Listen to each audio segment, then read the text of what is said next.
1966 and 1969, LGBTQ folks, drag queens, and transgender community members of color took to the streets in the events like the Compton Cafeteria riots in San Francisco and the Stonewall riots in New York City. These activists showed up and rebelled against brutal police attacks and humiliation tactics so that they and we can live authentically. It is important to remember that they made the blueprints for us to build upon in the fight for equality.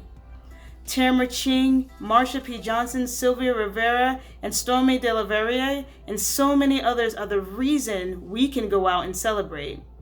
Although we are by far more visible and many of us can live authentically, we still have lots to do to change the system that continue to oppress others.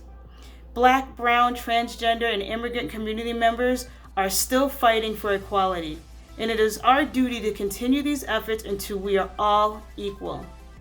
Right here in Colorado, we were finally able to update the Colorado Anti-Discrimination Act to define gender expression and gender identity to ensure that our transgender, non-binary, and gender-expansive community members are fully protected. This is a major accomplishment, and One Colorado will continue to work to ensure all LGBT Coloradans are equal. 2020 was not easy for any of us, and after staying at home to protect ourselves and our community and finally getting vaccinated, we can go out and have a good time for Pride 2021, y'all. Happy Pride, y'all. I hope I see you out there. Thanks, One Colorado, for the chance to be with you virtually. Although we're not marching together this year, we're standing together for equality. When a member of my team, who's gay, asked me, "What does pride mean to me?" I answered, "It means equal justice for all." The fight for equality is core to why I wanted to serve as Colorado's Attorney General. And that's what we're doing here at the Department of Law. We need to recognize it's been a journey. In 1994, when I moved here, Colorado was known as the hate state. Amendment 2 stripped civil rights protections from people who wanted the chance to work without discrimination, but might be facing discrimination because of who they loved. That case went to the Supreme Court, and the result was fighting for equality, saying that no state could take away such protections just based on who someone loved. That, of course, laid the groundwork for marriage equality, recognized by the Supreme Court in the Obergefell case. In both cases, Justice Ruth Bader Ginsburg, who I worked for, was with the majority. And the day that she told me what happened in the Romer versus Evans case that invalidated Amendment 2, it was the best day of my clerkship. I also recognize that we've made progress and now have the first openly gay governor ever elected in the United States of America. That's a powerful testament to what has happened in just a generation. But we have work to do. The reality is, when you look around our United States, discrimination against people who are trans is on the rise. Hating against LGBTQ youth is something that's a reality that we see. That's why we are supporting organizations like the Center on Colfax and the Place in Colorado Springs to support young people who want to be their best authentic selves but are facing hate and maybe aren't being accepted at home. We want everyone to have a chance to live their lives however they see fit. Discrimination against people because of their sexual orientation or their gender identity, it's just wrong. Unfortunately, it's with us. And at the Supreme Court right now is a case about whether or not people can be denied the right to be foster parents because of who they love. We are still on this journey together. And I pledged you, as our Attorney General, our office will continue to be a leader in this fight. It's no accident that here at the Attorney General's office, we supported 3 remarkable individuals, all of whom were out, and all of whom became judges on our courts of appeals. Most recently, Eric Kuhn was appointed a total rock star. He joins Tony Navarro on the Court of Appeals, another rock star and former member of our office. And finally, on the Colorado Supreme Court, Monica Marquez, who's about to become Chief Justice, got an incredible career opportunity here at the Department of Law.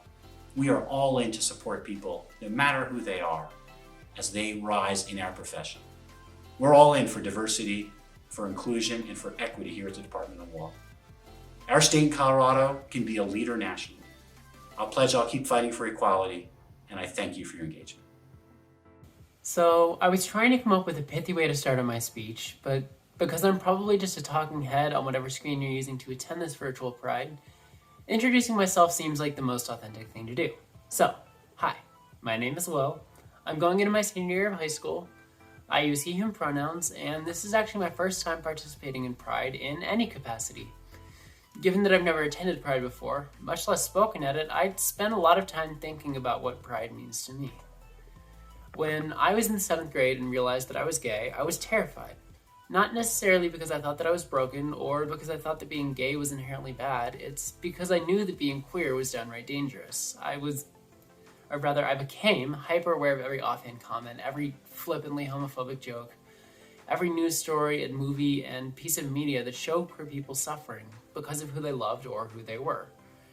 The thought of growing up in a world that seemed fundamentally opposed to my existence was truly scary. Things began to change for me that summer, when Pride Month brought a flood of LGBT content to my attention. I watched YouTube videos, followed Instagram pages, and read as many articles and books as I could. It was genuinely the first time that I'd seen older queer people just living life. Having role models, even if they were completely virtual, showed me that growing up, that not just living, but thriving as a queer person was possible. And that summer, I came out to one of the only other LGBT people I knew at the time, and he helped me build a support network, make new friends in the community, and feel confident enough to come out to my friends and family. Then and now, so much of what we see regarding queer people in the media and anecdotes from people we know is negative.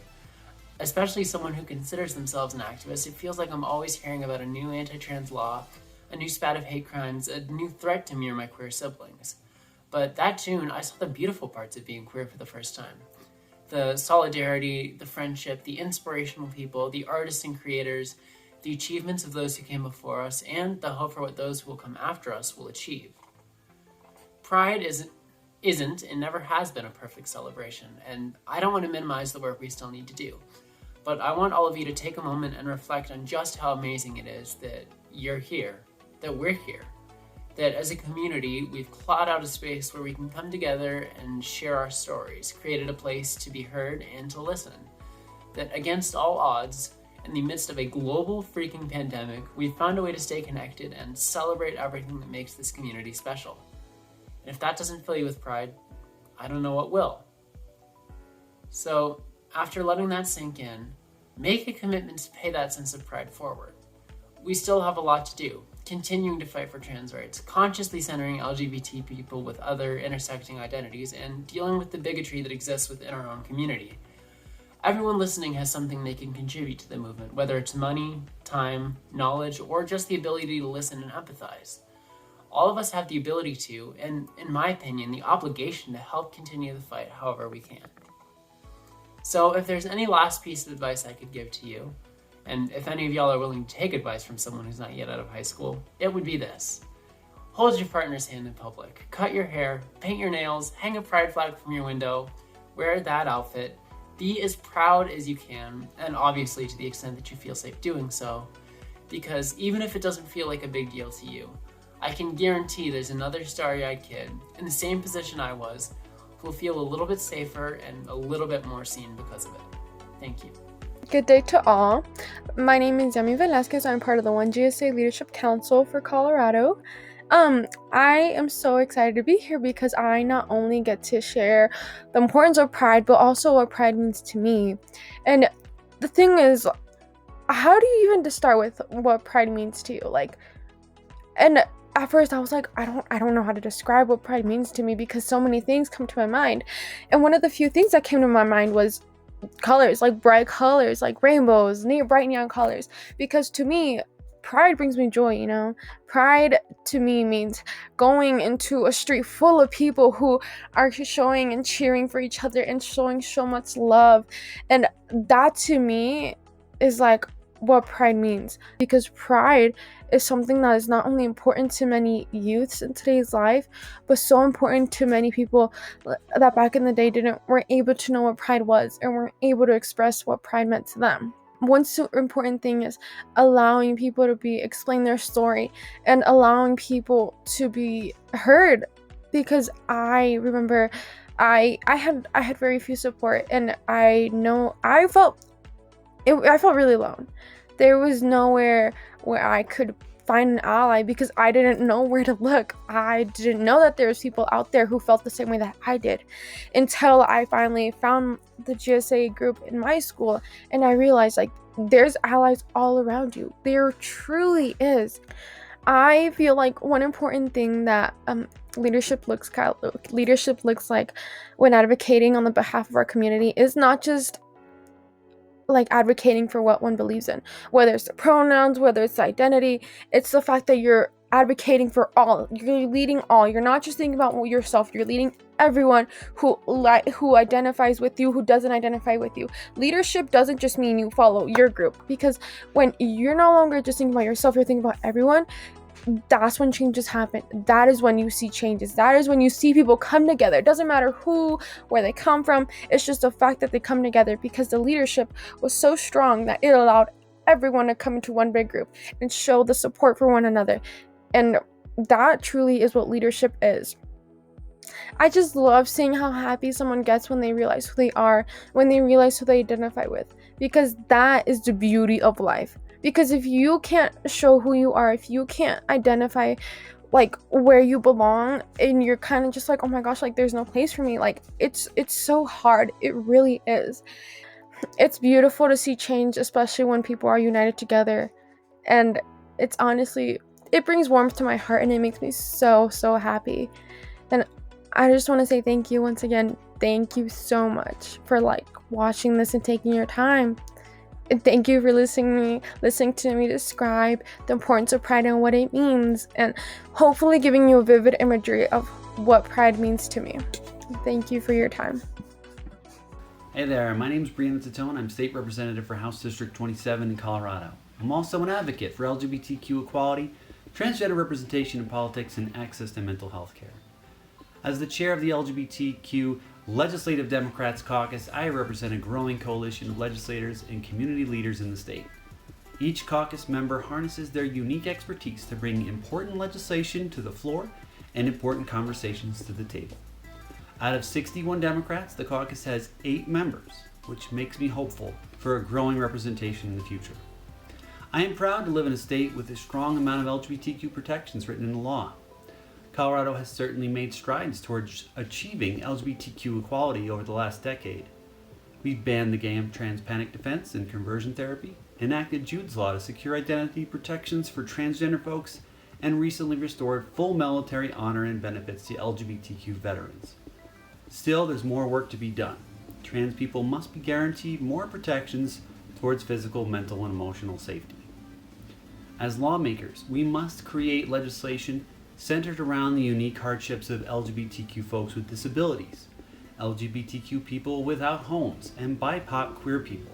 In Colorado, we've led the foundation of equality and fundamental rights and protections, and now it's time to add nuance. The LGBT community in Colorado is strong. We advocate for ourselves in order to win progress, but we still need strong allies beside us. Whether you're a part of the community or wanting to support the community, we need you. Across the country, the transgender and non-binary community is under attack. States introduced over 100 bills aimed at trans discrimination. 35 bills would limit healthcare access for trans folks, and 69 would ban trans kids from athletics. So far, 9 anti-trans bills were signed into law. That's 9 too many. Colorado was spared from anti-trans bills this year, but we have to keep moving forward to enact trans protections. Here are 3 actions you can take to be a change agent and alongside the LGBT community in Colorado. First, give legislators feedback on bills. In 2021 legislative session, we ended on June 8th. Now legislators are thinking ahead to the types of bills they want to bring to the committee next year. We always take constituent feedback seriously. So if there's an LGBTQ rights bill you want to see passed in 2022, reach out to your representative. If your representative isn't exactly an ally, reach out to a neighboring representative who is. Even better, if you can get 5, 10, or more people to reach out with the same bill request, your representative will know this bill is important to the community. you can visit leg.colorado.gov to find your representation, your representative, and then their contact information. That's leg.colorado.gov. If you want to keep it simple, you can always mention your legislator on Twitter. Second thing, show up for your community locally by supporting your local LGBT advocacy group. You can volunteer, participate in events, or take calls of action. LGBTQ advocacy groups and community centers exist all over the state. For example, there's the Center on Colfax in Denver, Inside Out Youth Services in Colorado Springs and El Paso County, and the Four Corners Alliance for Diversity in Durango. To find your area's local group, you can Google the name of your town and add LGBTQ advocacy. Third, start now by spreading the word on how to uplift the LGBTQ community in Colorado. It's simple. Just share the video and other videos from One Colorado. The more people you reach, the stronger the movement becomes. Right after you finish this video, send the link to 3 friends and have them send it to 3 friends. I believe in the power of change for our society, for a better place for us to work together. In the Rocky Mountains, decades of organization and action in the LGBTQ community and our allies got us this far, and now we can fight for more intersectional progress. Remember your 3 action items. Send feedback on bills, get involved locally, and share the video from One Colorado's Pride Rally. Thank you so much for your commitment to the LGBTQ community across the state. I'm excited to see what we all can accomplish together. Happy Pride.